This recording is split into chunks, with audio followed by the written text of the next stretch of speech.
Elle est assise au bord du lit, enroulée dans un vieux t-shirt, la lumière de son téléphone qui éclaire à moitié son visage. Encore une dispute, encore cette petite voix qui murmure « Tu vois, tu n'y arriveras jamais en amour ». Elle rouvre la conversation WhatsApp. Ses yeux glissent sur les derniers messages, reproches, justifications, silence. Il lui a dit qu'elle était trop sensible. Elle s'est défendue comme elle a pu, attaquant à son tour, et maintenant elle se sent vide, fatiguée, avec cette impression de rejouer toujours le même scénario. Ce soir-là, au lieu d'appeler une amie pour se plaindre de lui, elle tombe sur une vidéo qui parle d'un truc qu'elle n'a jamais vraiment compris, l'autocompassion. Pas l'amour de soi, façon slogan Instagram. Non, quelque chose de plus subtil, de plus dérangeant aussi, apprendre à se parler comme on parlerait à quelqu'un qu'on aime. Au début, elle se braque. Si je suis trop douce avec moi, je vais tout laisser passer. C'est ce que lui répète son ego depuis des années. Si tu admets que t'as mal, tu es faible. Si tu reconnais ta part de responsabilité, on va te marcher dessus. Mais plus elle écoute, plus quelque chose en elle se fissure. Elle comprend que ce qu'elle appelle avoir du caractère est souvent juste une armure. Une façon de ne pas sentir la honte, la peur de ne pas être assez, la terreur d'être abandonnée. Alors elle attaque avant d'être attaquée. Elle juge avant d'être jugée. Et dans son couple, ça donne quoi? Des disputes qui explosent à partir de petites remarques. Des « tu ne fais jamais assez » contre « t'es toujours insatisfaite ». Deux égos en guerre, chacun persuadé d'être la victime de l'autre. Les jours passent. Un matin, après une énième scène où elle s'est mise à pleurer trop fort pour une simple phrase, elle se surprend à observer le film intérieur qui se joue en elle. Il lui a seulement dit « Tu aurais pu me prévenir que tu rentrais tard ». Mais dans sa tête, la phrase a été traduite par « Tu n'es pas fiable, tu n'es pas une bonne partenaire, tu déçois tout le monde ». C'est là qu'elle tente quelque chose de nouveau. Au lieu de repartir au combat, elle se retire un instant dans la salle de bain, elle s'appuie contre le lavabo, ferme les yeux, pose sa main sur sa poitrine et elle murmure un peu maladroitement « Ok, ça fait mal, c'est dur pour toi là maintenant, t'as peur de ne pas être aimé, c'est normal que ça te touche ».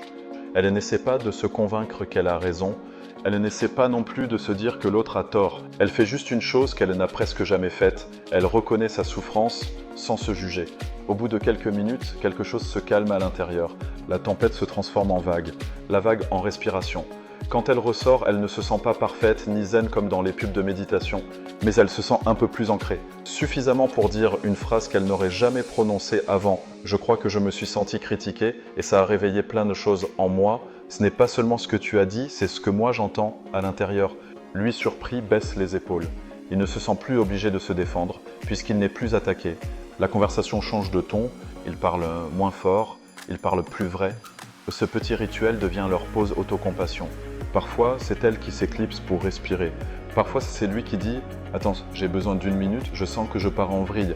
Ils ne cherchent plus à gagner la dispute, ils cherchent à ne pas se perdre eux-mêmes dedans. Au fil des semaines, elle remarque d'autres choses. Quand elle se juge moins, elle supporte mieux les petites critiques. Une remarque sur l'organisation, une réflexion sur un oubli ne deviennent plus des preuves absolues de sa nullité. Elle commence à entendre « il est stressé » au lieu de « je suis nul ». Et comme elle se sent moins attaquée, elle attaque moins. Un jour, en regardant en arrière, elle réalise quelque chose de brutal. Toute sa vie, elle a choisi des partenaires qui confirmaient sa vieille histoire intérieure. La fille trop, pas assez, jamais vraiment choisie. C'était plus rassurant de rejouer ce scénario connu que de croire vraiment qu'elle pouvait être aimée telle qu'elle est. L'autocompassion ne lui a pas apporté un conte de fées, elle lui a apporté quelque chose de bien plus précieux, un sentiment de sécurité intérieure. Pour la première fois, elle ne dépend plus entièrement de l'approbation de l'autre pour se sentir digne d'amour. Elle s'aime assez pour ne plus négocier sa valeur.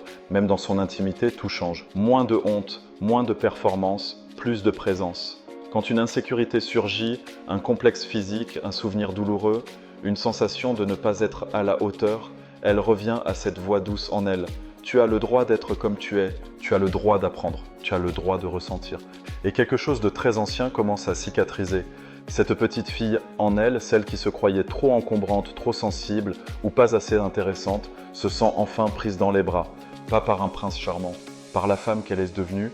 L'autocompassion n'a pas effacé les désaccords. Ils se disputent encore parfois, ils se blessent encore parfois. Mais maintenant, chaque conflit devient une invitation à revenir à soi, plutôt qu'un champ de bataille où l'on essaie de prouver qui a raison.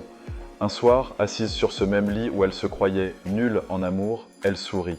Elle repense à la femme qu'elle était, toujours en quête de validation, terrorisée par l'idée d'être quittée, prête à tout accepter pour ne pas être seule, puis à celle qu'elle est aujourd'hui, capable de dire non, de poser des limites, de reconnaître ses torts sans se haïr et de rester non par peur, mais par choix.